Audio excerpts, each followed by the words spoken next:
بسم اللہ الرحمن الرحیم۔ شروع اللہ کے نام سے جو بڑا مہربان نہایت رحم والا ہے۔ اسکول آف اسلام کے تمام سامعین کو السلام علیکم ورحمۃ اللہ وبرکاتہ۔ آج ہم اسماء الحسنی میں سے جس نام کے بارے میں بات کریں گے وہ ہے یا رحیم۔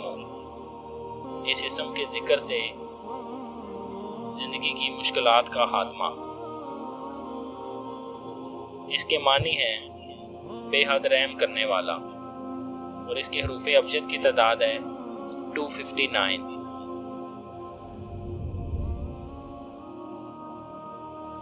تسخیر قلب کے لیے اس اسم کا اپنے کام کا مکمل تصور باندھ کر ورد کرنا نہایت ہی افضل عمل ہے۔ اگر کوئی کسی مصیبت میں گرفتار ہو یا اسے دشمن سے نقصان پہنچنے کا اندیشہ ہو تو اس اسم کو اس دشمن کا تصور باندھ کر اور اس کے نام کے حروف ابجد کی تعداد میں ورد کرے، دشمن ہر طرح سے صاحب عمل کے حق میں زیر ہوگا اور دشمنی کو ترک کر دے گا۔ اگر میاں بیوی کا آپس میں سلوک و اتفاق قائم نہ ہوتا ہو تو اس عمل کو اسی طرح کرے۔ ہر کام کا انجام بخیر ہونے کے لیے اس اسم کو کھلا ورد کرے۔ قضائے حاجات کے لیے اس اسم کو روزانہ ہر فرض نماز کے بعد 500 کی تعداد میں پڑھیں۔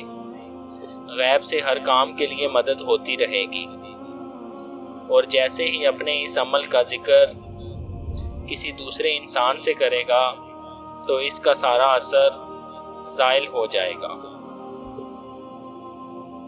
اگر کسی کو مناسب رشتہ نہ ملتا ہو یا اس کے دل کی حاجت پوری نہ ہو رہی ہو تو اس اسم کو علیحدہ پاک و صاف جگہ پر باوضو حالت میں 345 مرتبہ پڑھیں اور اپنے کام کا تصور باندھیں۔ اللہ کے فضل سے اس کام سے غیب سے وسائل بنیں گے اور کسی اچھی جگہ رشتہ ضرور طے پا جائے گا اور دل کی خواہش پوری ہوگی۔